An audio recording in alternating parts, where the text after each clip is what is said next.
If someone had told me that my father-in-law's retirement party would end in tears, accusations, and broken glass, I would have laughed in disbelief. That night was supposed to be a celebration. 35 years of loyalty, hard work, and family unity.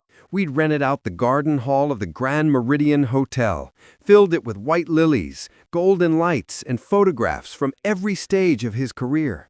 Every detail, from the music playlist to the champagne brand, had been chosen by me because I wanted him to feel proud. I wanted my husband, Ethan, to beam when his father stood up to make his final speech as the CEO of Wexler Manufacturing, a company his father had built from a small workshop in his garage. But pride has a strange way of morphing into guilt when secrets begin to surface. Even now, months later, I can still remember the way the string quartet played that soft jazz tune while people mingled, their laughter echoing through the room. I was at the registration table, checking off names, smiling politely, pretending I didn't feel that odd tightness in my chest. Something was wrong. I couldn't explain what, but there was a tension in the air, a hum just under the laughter. It started with the guest list. 3 weeks before the party, I'd been finalizing the invitations. My father-in-law, Richard, had asked for an intimate gathering. Close family, top executives, old friends from his early career. While scanning through the spreadsheet, I noticed one name missing, Michael Shaw, his former co-founder. Shouldn't we invite him? I asked Richard when we met at the office. He'd stiffened slightly, his pen freezing mid-signature. "No need for that name," he said curtly. "We haven't spoken in 30 years. There was something final in his tone, something that told me not to ask further, but curiosity gnawed at me. Later, that evening, while sorting through old company files to prepare a slideshow, I found something odd, a dusty folder labeled Shaw and Wexler Engineering, 1988 Partnership Papers. The folder was half empty. Some pages were torn. Others had sticky notes with lines crossed out. And the strangest thing, one document had a faded signature that didn't match Richard's usual looping handwriting. It looked forged. When I mentioned it to Ethan that evening over dinner, he waved it off. Dad said Shaw betrayed him, took his designs and ran. That's why they split. I wanted to believe it, but the unease lingered. Because in that old folder, I also found a letter written in careful cursive, a letter that began, "Richard, we need to talk about what happened that night. It wasn't right. You know it." The night of the party finally arrived. Richard stood at the podium, tall and dignified in his navy suit, holding a glass of champagne. His silver hair gleamed under the lights. He looked every bit the proud patriarch. Ethan and I sat in the front row, hands clasped, smiling as he began. "My friends, colleagues, family," he said warmly, voice rich and deep. 35 years ago, I started this company with nothing but a dream and a promise to always put integrity first." Applause filled the hall, but I caught something in his eyes, a flicker, small but there. Not pride, not joy, something closer to guilt. Then, from the back of the room, a voice rang out. "Integrity. That's rich, Richard." The room fell silent. Heads turned. A man in his 60s, slightly stooped, but with piercing eyes, stood near the buffet table. He wore an old gray suit and held a folded invitation in his hand. Richard's face drained of color. "Michael," he whispered, "the missing partner." Gasps rippled through the guests. Cameras froze. I could feel the shock ripple through Ethan beside me. "What is he doing here?" Ethan muttered under his breath. The man, Michael Shaw, walked closer, his footsteps slow but deliberate. "I didn't come here to ruin your big night, Richard. I just came to remind you of something you stole." Security began to move toward him, but Richard raised a trembling hand. "It's fine. Let him speak." The air felt electric. Michael stopped at the edge of the stage. "You took everything, Richard. The designs, the credit, the money. You left me with nothing. I kept quiet because I didn't want to destroy you. But now," he glanced around the room, "now that I see you being celebrated as a man of honor, I can't stay silent." People started whispering. Ethan stood up. "That's enough! Leave my father alone!" Michael looked straight at him. "Your father's lies built this company, son. Maybe you should know whose idea Wexler Manufacturing really was." Richard slammed his hand on the podium. "Get out!" he roared. But the damage was already done. The party broke apart after that. Guests awkwardly slipped out, murmuring excuses. The music stopped. Richard disappeared into the back corridor. Ethan followed, furious. I stayed behind, helping the hotel staff clean up shattered glasses and spilled champagne, trying to process what I'd just seen. That night, when we returned home, the house felt colder. Ethan slammed the door and threw his jacket across the room. "That man is insane! Probably wants money." "Maybe," I said carefully, "but he didn't seem unstable. He seemed betrayed." He shot me a glare. "Don't start, Maya. Dad's worked his whole life for this family." I didn't reply, because deep down, I wasn't so sure anymore. 2 days later, I stopped by Richard's office to return some leftover decorations from the party.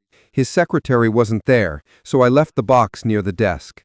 That's when I noticed the old wooden drawer slightly open. Inside was a small leather-bound journal, the kind people used before computers became common. MS was carved on the cover. Michael Shaw. I shouldn't have opened it, but curiosity won.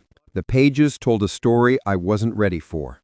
Richard says the patent will go under his name for simplicity. I agreed at first, we were friends, but now he's talking about buying me out completely. I don't think he intends to share the profits. Page after page, Michael documented every stage of their fallout, until the final entry. He did it, filed the patent alone, said my name was a mistake. I have no proof. He wins. My heart pounded. I quickly took photos of every page with my phone, then returned the journal exactly as I found it. If what Michael wrote was true, Richard had built his empire on a lie. When I told Ethan what I found, he stared at me like I'd grown another head. "You went through his desk?" I said quietly. "It was open. Ethan, there's something wrong here. Michael wasn't lying." He raked a hand through his hair. "Even if it's true, what good does it do bringing it up now? He's retired. The company's mine." That stopped me cold. "The company's yours?" He hesitated. "Dad's transferring ownership next week. We already filed the paperwork." So that was why Richard wanted the party done quickly. To pass the torch to his son and keep the truth buried forever. I realized in that moment that silence would make me complicit. I didn't yet know how, but I wasn't going to let him get away with it. 3 nights later, I met Michael Shaw in secret. He'd called me after the party, leaving a message that said only, "You deserve to know the truth." We met at a small cafe downtown. His hands trembled slightly as he stirred his coffee. "He kept the blueprints," he said quietly. "The original prototypes. Your father-in-law changed the signature and refiled them. I never fought it because I didn't have the money for lawyers back then." "Why now?" I asked. He looked out the window.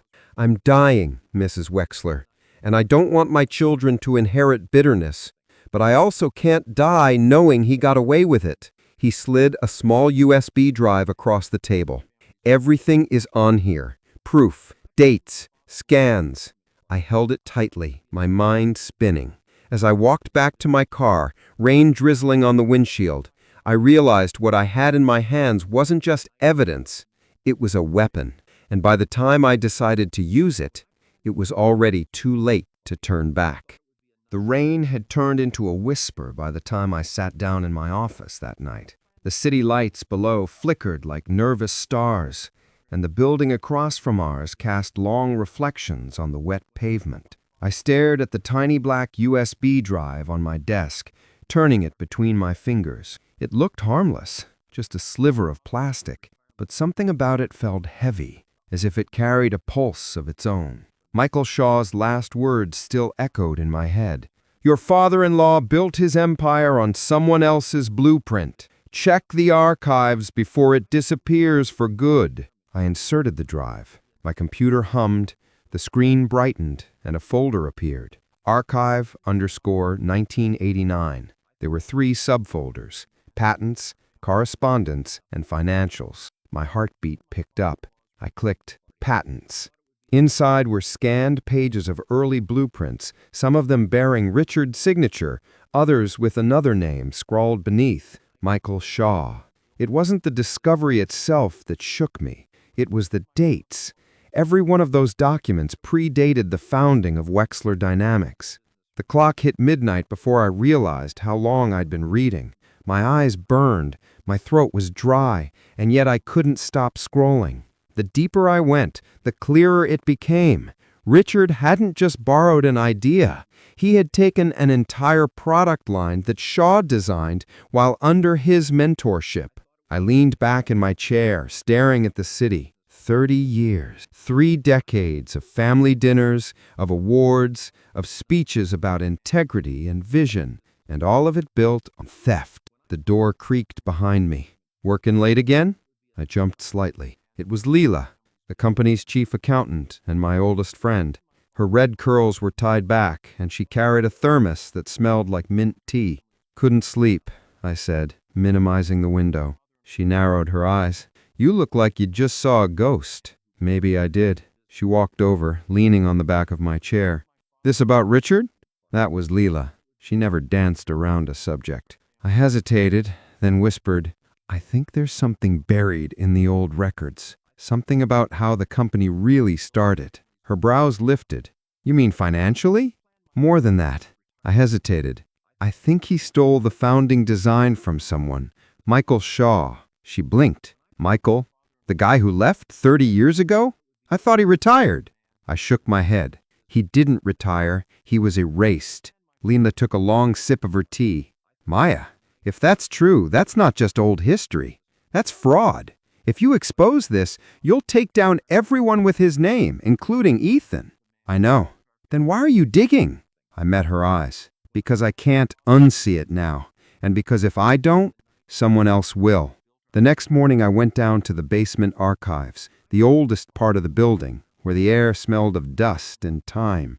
The lights flickered above rows of gray metal cabinets, each labeled in fading ink. I found the one marked Wexler, 1988 to 1990, and slid open the drawer. Inside were contracts, handwritten notes, even photographs from the early days of the company. I recognized Richard's younger face in one photo, grinning with a group of engineers. Standing slightly off to the side was a man I didn't recognize. A tall figure with glasses and a quiet smile. Michael Shaw. I took the photo out and stared at it for a long time. He didn't look like a threat. He looked proud. Then I found the document that would change everything. A patent draft dated April 12, 1989, listing both R. Wexler and M. Shaw as co-inventors, but the final registered patent listed only one name, Richard Wexler. There was even a handwritten note stapled to the corner in a different ink. "File revised under single ownership per legal counsel, R.W." My breath hitched. It was right there, in his handwriting, a quiet, confident act of erasure. A voice behind me broke the silence. "Need something down here?" I turned quickly. It was Ethan. He looked surprised to see me, though his expression softened when he noticed the papers in my hands. "Maya, what are you doing in the archives?" I forced a smile. "Just organizing old files. Your father-in-law wanted some inventory updates for the retirement report." He nodded, stepping closer. "You've been tense lately. Is everything okay?" "Just tired," I said. He studied me for a moment, then kissed my forehead gently. "Don't let him drag you into his world, okay? After the party, we'll finally breathe." If only he knew how deep that world already was. When he left, I exhaled, my hands trembling. I gathered the documents into a folder and slipped them into my bag. As I headed for the elevator, my phone buzzed. A message from an unknown number. "He knows you're looking. Stop before it's too late." I froze. The elevator doors opened. And just like that, I realized someone else was watching the archives, too. The next morning, I couldn't look at Ethan the same way. His calm smile at breakfast, his lazy, "Good morning, honey," it all felt like a rehearsed lie. I kept waiting for him to mention the night before, to ask if I'd been in the office. He didn't. Maybe he was pretending not to know. Maybe that was his own version of loyalty. He poured coffee for both of us, still in his shirt sleeves, looking so effortlessly normal that for a second I almost believed it was all in my head. But when his phone buzzed and I caught a glimpse of Dad flashing on the screen, I knew better. He stepped away to answer, his tone dropping to that low, serious whisper he always used when talking business. "Yes, I checked. She hasn't said anything. No, the files were empty. Yeah, I made sure." The words felt like needles. He was reporting to his father about me. I stood quietly by the counter until he ended the call.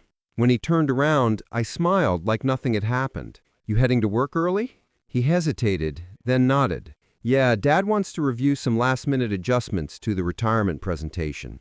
"Of course he does." He leaned in to kiss my cheek. I let him. Then he watched him walk out the door, closing it softly behind him. The moment he was gone, I took out the small leather journal and laid it flat on the table. The faint morning light made the ink shimmer slightly.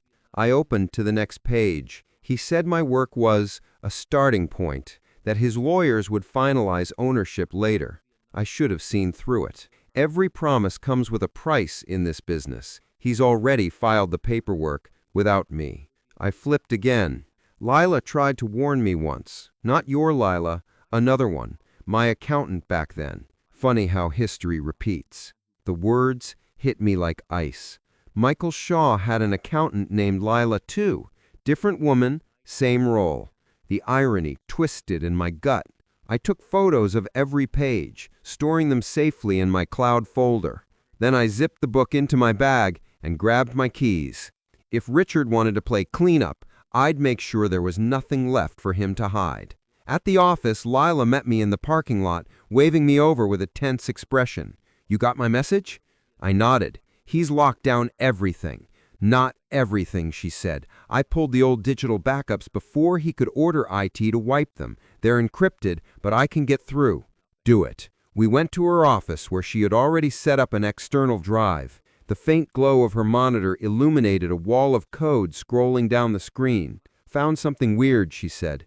"There's a folder marked Legacy Private, password protected with a pattern that doesn't match the company encryption. It's personal." I leaned closer. "Can you break it?" "Already did." She typed a final command and the folder opened. Inside were scanned documents, letters, bank transfers, even photos. But one file stood out. Project Genesis, 1989. I clicked it open.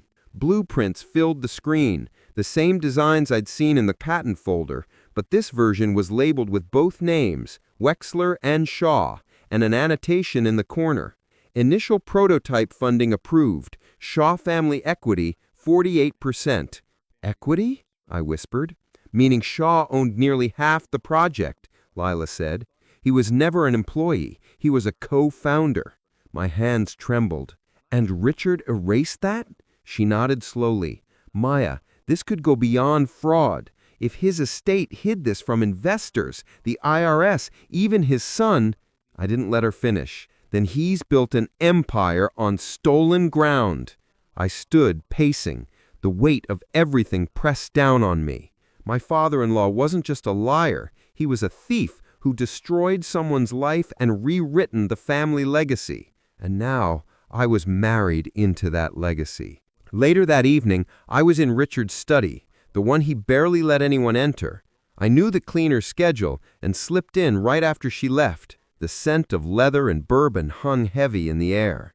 His shelves were lined with awards and photos, one of him shaking hands with city officials, another at some business gala, smiling like a man who'd never known guilt. Behind his desk, a single locked drawer stood out, newer, polished with a digital keypad. I tried his birthday first. No luck. The company's founding year. Still no luck. Then I remembered what he'd said during his speech at the party. "Everything I've ever done, I've done for my family, my legacy, my son, my grandson." Legacy, son, grandson, 3 generations. I typed in Ethan's birthday, followed by his father's, then his late grandfather's initials. The lock clicked open. Inside were several envelopes bound by silk ribbon. I opened the top one. It was a letter addressed to Richard Wexler, confidential. It said, "This document certifies the transfer of all intellectual property rights from Michael Shaw to Richard Wexler under agreed compensation of $250,000. But then, at the bottom, in smaller print, payment deferred pending completion of formal agreement." And the signature line? Michael Shaw's was blank. He never signed it. My breath caught. He never paid him. He just filed the settlement, forged the signature, and closed the deal. Footsteps echoed from the hallway. I shoved everything back into the drawer and closed it quietly. The doorknob turned. Richard stepped in. He froze when he saw me. "Maya." His voice was calm, too calm. "Couldn't sleep?" I forced a smile. "Just sorting through old files. I wanted to surprise you with a photo collage for the retirement dinner." He eyed me for a long time, then nodded. "That's thoughtful of you." He crossed to his desk, his hand brushing over the drawer I'd just locked. For a brief second, I thought he'd open it. Instead, he picked up a glass of whiskey and sat down. "You know, the past has a way of complicating the present, especially when people start digging into things that should stay buried." My blood turned cold. "I don't know what you mean." He smiled faintly. "Of course you do. You're too smart to play dumb, Maya. Just remember, every family has ghosts. Ours just happen to be very expensive ones." He raised his glass. "Good night." I walked out without another word, my heart pounding so loud it echoed in my ears. He knew. He didn't have to say it outright. His tone, his warning, his control, it was all there. But what he didn't know was that I had the journal, the photos, and now proof that the signature on that settlement was never real. He might have built the company on stolen work, but I was going to rebuild its truth, piece by piece. The night after Richard's warning, I barely slept. Every time I drifted off, my dreams replayed his voice, low, steady, and full of unspoken menace. "Every family has ghosts." By morning, the words had twisted into a promise. When I arrived at the office, the usual warmth of the reception felt artificial. The employees greeted me with polite smiles, but I could sense something new in their eyes. Suspicion. Word was spreading that I had been asking too many questions. Someone was feeding Richard information about me. I spent the morning in my office pretending to review invoices, while my mind replayed every conversation, every careless word I'd said in the past few weeks. Who could it be? Lila? No, she'd risked too much already. Maybe someone from accounting, or maybe Ethan. The thought of him still hurt. I kept wondering, was he doing this out of loyalty or fear? By noon, I couldn't take the uncertainty any longer. I packed the leather journal into my purse, texted Lila to meet me outside, and left the building through the back elevator. We met at the quiet Riverside Park again, the same spot where I'd first told her about the patents. The autumn wind carried a faint chill, and fallen leaves swirled around our feet. "You look like hell," she said, handing me a coffee. "Thanks, I feel worse."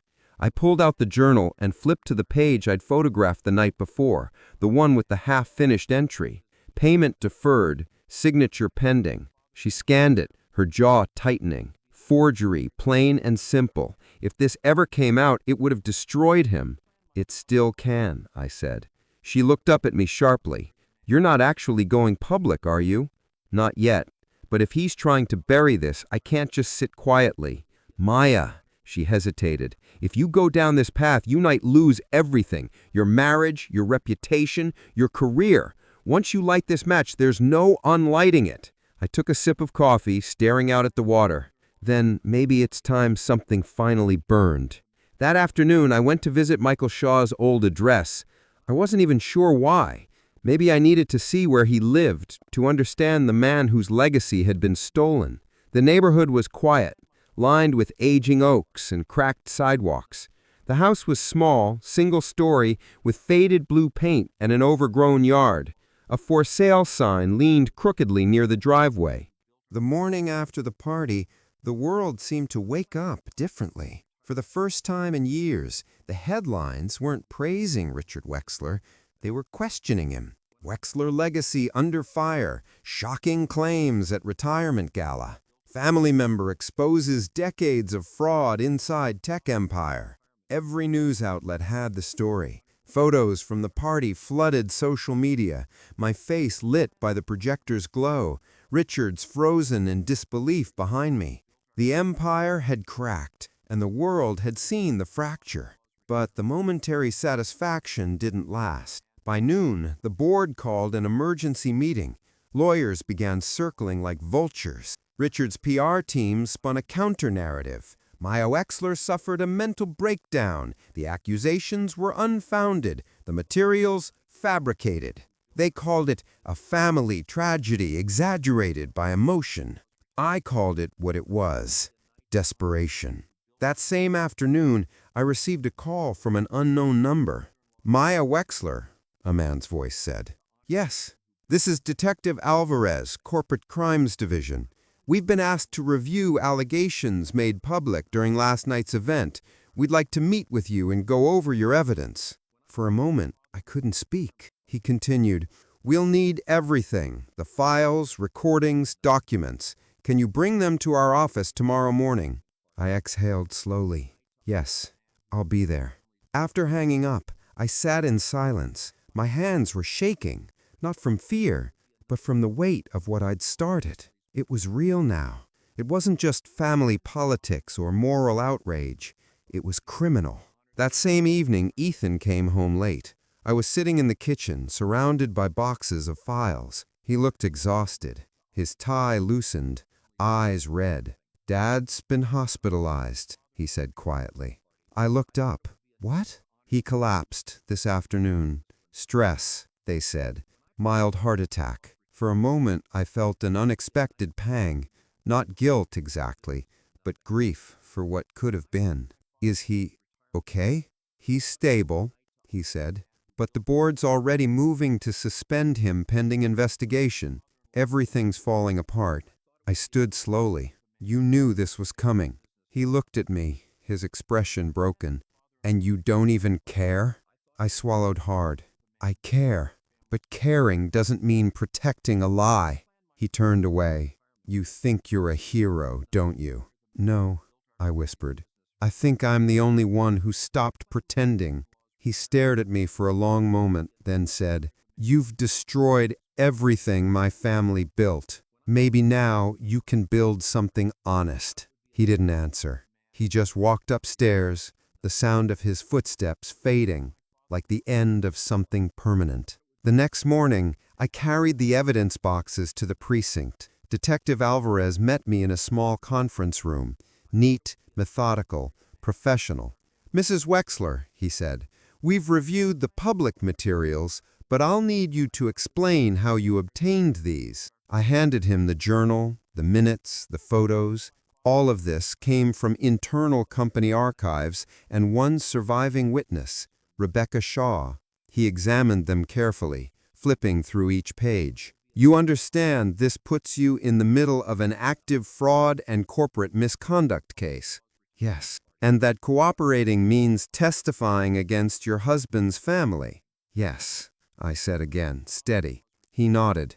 "Then we'll move forward, but I'll be honest, this is going to get ugly." He wasn't wrong. Within days, subpoenas hit the company.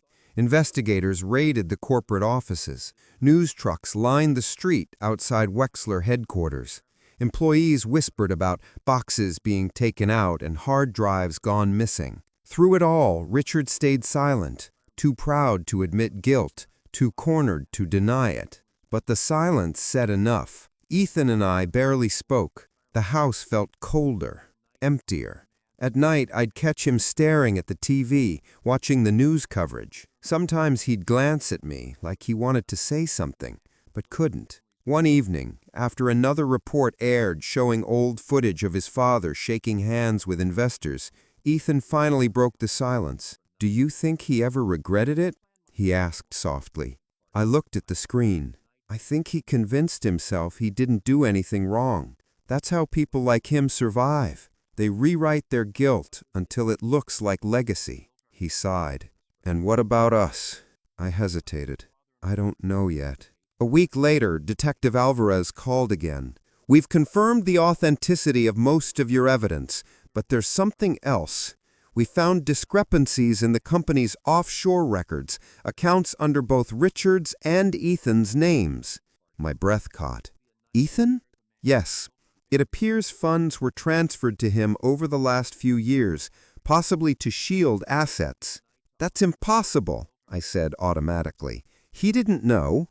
"Mrs. Wexler," Alvarez interrupted gently, "I think he knew more than you realize." When I hung up, my chest felt tight. I wanted to dismiss it, to believe Ethan was innocent, but the pieces started clicking into place. The expensive car he'd bought last year, the sudden offshore business trip, the tension every time I mentioned money. He'd known.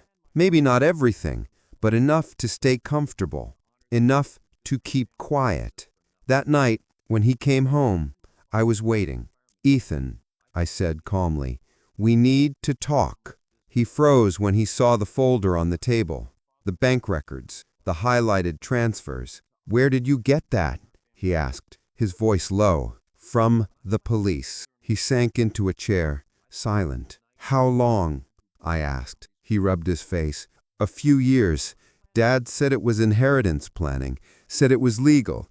I didn't—" "Don't you dare say you didn't know," I snapped. "You had every chance to ask. You looked the other way because it was easier." He looked up at me, tears in his eyes. "I was trying to protect us." "From what? The truth?" He didn't answer. I shook my head slowly. "You're just like him." He flinched, as if I'd struck him. "That's not fair." "It's true," I said quietly, "and you hate that I'm the only one who said it out loud." He stood abruptly, his voice trembling. "If you go through with this, they'll drag me down too. Do you want that?" I stared at him. "No, but you did that yourself." He left that night and didn't come back. The next morning, his side of the closet was empty. No note, no apology, just absence. The loudest silence of all. For the next few weeks, I kept my head down. The investigation deepened. Indictments loomed. Richard remained hospitalized, his health failing, his empire collapsing piece by piece. Every day reporters called, begging for interviews. I refused them all. I didn't need attention. I needed closure. But closure isn't clean. It's messy, raw, and full of echoes. And as I soon learned, the deeper you dig into the past, the closer it starts to pull you in. Because while the Wexlers were falling apart in public, someone else was watching me in private. Someone who wanted their own revenge. The first sign that something was wrong came as a simple envelope. No return address, no postage, just left on my porch one rainy evening, like a ghost of the past. Inside was a single photograph, me at the party, standing at the projector with the files spread out. On the back, one word, in neat handwriting, "Hypocrite." I stared at it for a long time.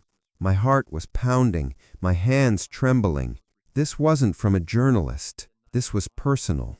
That night, as rain tapped against the windows, I poured myself a glass of wine and sat at the kitchen table. The photograph lay in front of me, like an accusation.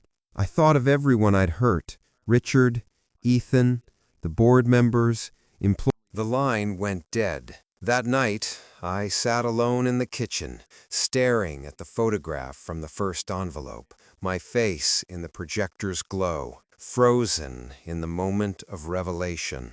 I had wanted truth, justice, closure. Instead, I had chaos.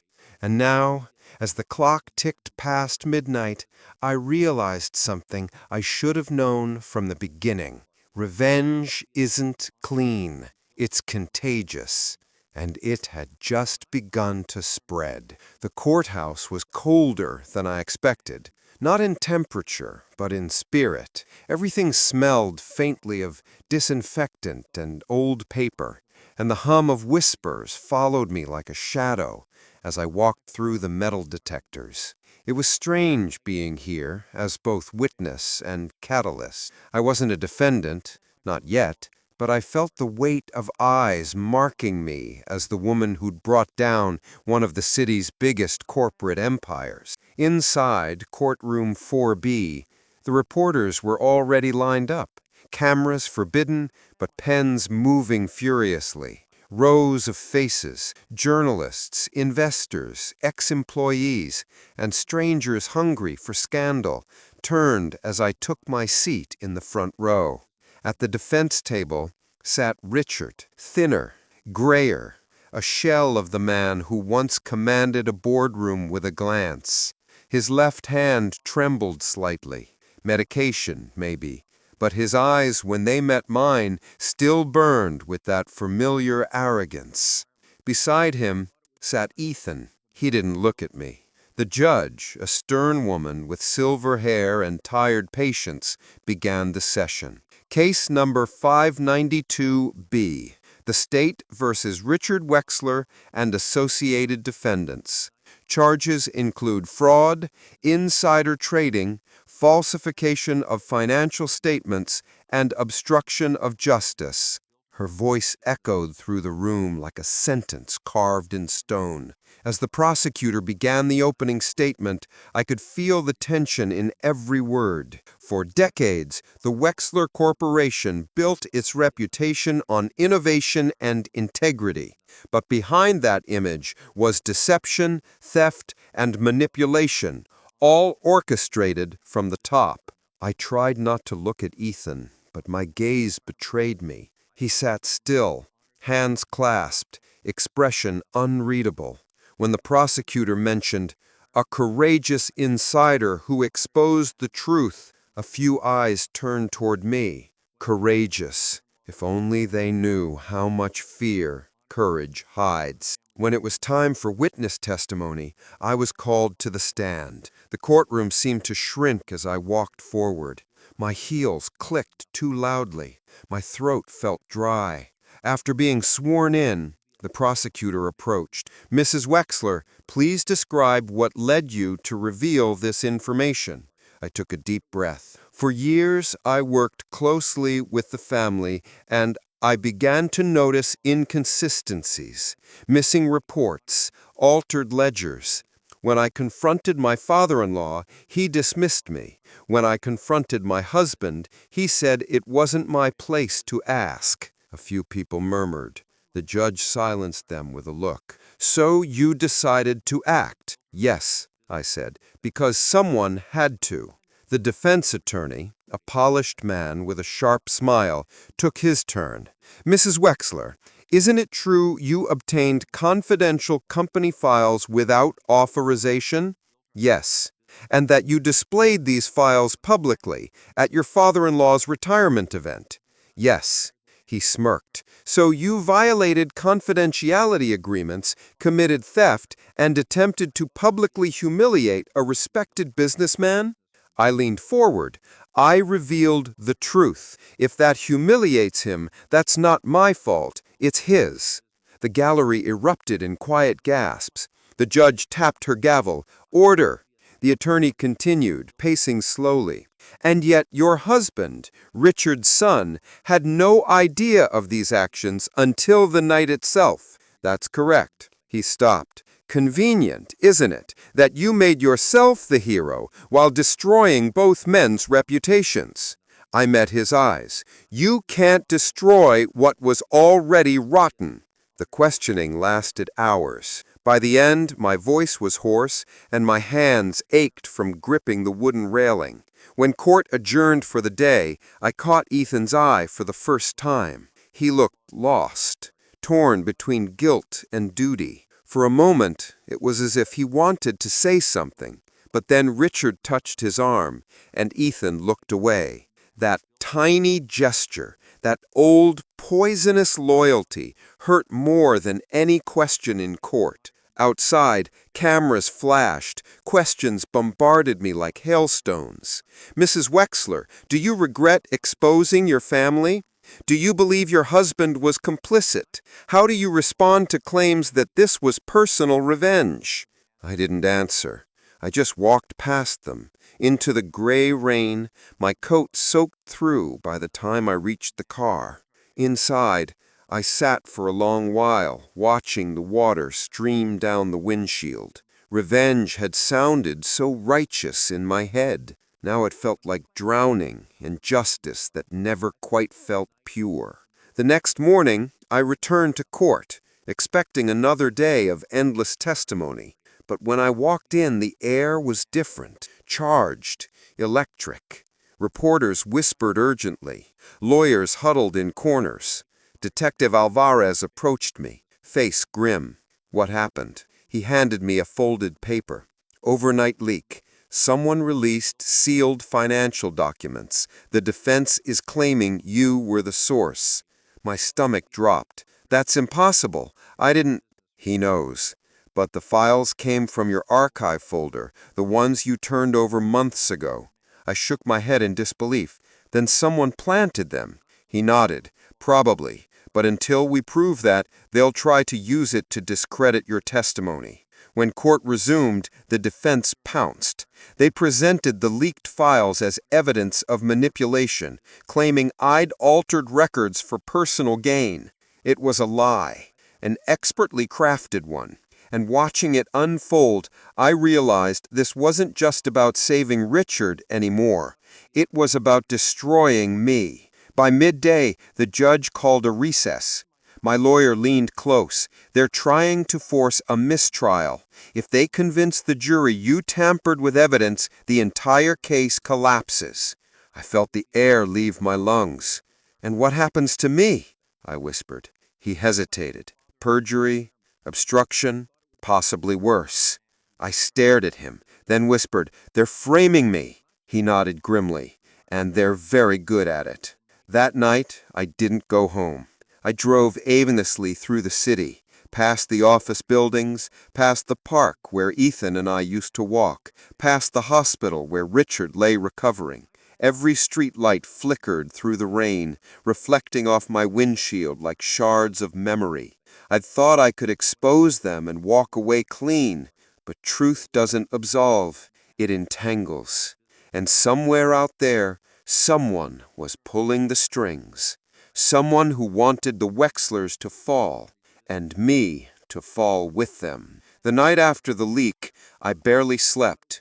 My phone buzzed with calls from journalists and numbers I didn't recognize. Messages filled my inbox, some supportive, most venomous. But it was one text, short and unsigned, that froze me. "You started a war. You can't win." I stared at it until the screen dimmed, my reflection faint in the glass. When I arrived at court the next morning, the tension had thickened like storm clouds. Even the bailiffs looked uneasy. The defense attorneys were smiling, the sharp, thin smile of people who think they've already won. Ethan sat beside his father again. He looked pale, his jaw tight. But for the first time, when our eyes met, there was something like regret there. Then he looked away. During the break, Detective Alvarez found me in the hallway. "Walk with me," he said quietly. We moved to an empty corridor. "They're pushing a narrative that you leaked the files, but we've traced the metadata. The documents weren't downloaded from your drive directly. They were copied from an external source, then re-uploaded. Which means someone had access to your material." Outside, the rain started again, soft and relentless, tapping against the window like a warning. I whispered to no one, "I didn't come this far to break." But even as I said it, I felt the ground shifting beneath me, as if the war I'd started had turned into something I could no longer control. The plan wasn't mine. It came from Detective Alvarez, but he laid it out with the kind of precision you'd expect from a man who spent years dismantling white-collar empires. "We don't go to court with suspicions," he told me in his office, blinds drawn. "We go with proof." He slid a folder across the desk. Inside were printouts, surveillance photos, a map of a parking garage downtown. "Tomorrow night," he said, Ethan's supposed to meet the firm's courier again. We're going to intercept the transfer, but we need you there to draw him out. I looked at him. You're asking me to lure my husband into a sting? Alvarez didn't blink. You want justice? This is the only way. The next 24 hours moved like a nightmare I couldn't wake from. I stayed off social media. I ignored the journalists pounding at my door. I didn't answer Ethan's texts, a few cold messages asking where I was, a couple vague apologies. I packed a single bag, not clothes, just the artifacts of my life with him. A wedding photo, a birthday card he'd written me once on our first anniversary, a watch he'd given me on our first anniversary. If the sting worked, nothing between us would ever be the same. If it failed, I'd go down with him. The parking garage at 8th and Cypress smelled of oil and rain, the kind of place no one notices until something happens there. I waited in my car on the 3rd level, engine off, heart hammering. Through the windshield, I could see Alvarez's unmarked vehicle parked 2 rows down. 2 other officers lurked in the shadows, pretending to be maintenance workers. At 9:17 p.m., Ethan's car rolled in, sleek, black, familiar. I watched him step out, the glow of his phone illuminating his face. He looked older somehow, thinner, as though the last few weeks had carved something out of him, too. A courier emerged from the stairwell, the same man from the photo. He carried a slim silver briefcase. My pulse raced. I got out of the car before I could think twice. My heels echoed in the concrete cavern. "Ethan!" I called. He froze, turning toward me. His eyes widened in shock. "Maya, what the hell are you doing here?" "I could ask you the same," I said, my voice steadier than I felt. He glanced at the courier, then back at me. "Go home. This isn't what?" I stepped closer. "Isn't another transfer? Another lie?" The courier shifted uneasily. "I should go," he muttered. But before he could move, 2 officers stepped out from the shadows, badges raised. "Stay right there," one commanded. Ethan's face drained of color. Alvarez approached, calm but firm. "Mr. Wexler, we have reason to believe you're in possession of illegally obtained corporate data. Hand over the drive." Ethan looked at me, betrayal and panic flickering across his features. "You set me up," he whispered. I swallowed hard. "No, you set yourself up." For a moment it looked like he might run, but then his shoulders sagged. Slowly, he reached into his coat pocket and pulled out a small flash drive, handing it to Alvarez. The courier raised his hands. "I'm just a delivery guy." "You're under arrest too," an officer said, cuffing him. The whole thing was over in less than 5 minutes. But as the officers led Ethan away, our eyes met one last time. There was no rage in his expression now, only a hollow kind of sorrow. He mouthed a single word. "Why?" I didn't answer. Because how do you explain to someone that you're not just saving the truth, you're saving yourself from the person they've become? That night, back at my empty house, I sat at the kitchen table with my bag of artifacts. I took out the wedding photo. We were smiling then, the world small and safe. I traced a finger over his face, then set the photo aside. I wasn't sure if I'd ever see him again outside of a courtroom. I wasn't sure if I wanted to. The next morning, Alvarez called me. "We've got enough now," he said. Ethan's drive contained internal communications, proof of coordinated leaks, offshore transfers, and witness tampering. He's flipped the case on its head. "What happens to him?" I asked quietly. "He'll face charges, but with cooperation, maybe not as severe as his father's. It's up to the DA now." "And Richard?" "They're preparing the indictment. Without Ethan, he has no shield left." I hung up, staring at the sunlight creeping across the kitchen floor. For months, I dreamed of this moment, the truth out, the Wexlers exposed, justice finally moving. But sitting there alone, I felt no victory, only exhaustion. Revenge had cost me everything, my marriage, my anonymity, even my sense of who I was. But maybe, just maybe, it had given me something too, freedom. That evening, I went for a walk in the park, the same park where Ethan and I had once planned our future. The trees swayed softly, leaves scattering in the wind. Families laughed nearby, children running, oblivious to the storms adults build for themselves. I breathed in the cool air and whispered to no one, "It's over." But deep down, I knew it wasn't, because truth doesn't end with the first trial. It ripples, and somewhere, beyond the courthouse, beyond the headlines, another reckoning was waiting. The courthouse smelled like fresh paint that morning, as if someone had tried to make it look clean for what was about to happen. But justice doesn't smell clean. It smells like paper, dust, and fear. Months had passed since the sting. The media frenzy had calmed into a steady hum of interest. Everyone knew what today was, sentencing day, the day the Wexler name would be carved into history for all the wrong reasons. When I stepped into courtroom 6A, every seat was filled. Former employees, investors, reporters, even people who'd never met Richard but had followed the saga as if it were a serialized tragedy. At the front, he sat in a wheelchair, thinner now, skin pale beneath the fluorescent lights. His lawyer whispered something into his ear, but he didn't respond. Ethan wasn't beside him this time. He sat separately, at the witness bench, guarded, silent. And I sat behind them, unseen but unforgotten. The judge entered, her gavel cracking through the air. This court reconvenes for the sentencing of Richard Wexler and co-defendants. The court has reviewed all submitted materials, witness testimony, and plea agreements. She glanced toward Richard.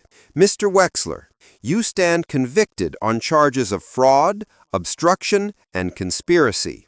Do you wish to make a statement before sentencing? For a long moment the room was silent. Then Richard raised his trembling hand slightly. The microphone was adjusted closer. I built something great. People depended on me. I may have made mistakes, but I didn't deserve betrayal from within my own family. His eyes lifted, and for a heartbeat they locked on me. I was destroyed by the one person I treated like my own daughter. The room rippled with whispers. I didn't look away. I wouldn't, because even in his downfall, he needed a villain, and I had learned long ago that when powerful men fall, they always drag someone else into the crater. The judge's face didn't change. She looked down at her notes. Mr. Wexler, you stand convicted on charges of fraud, obstruction, and conspiracy.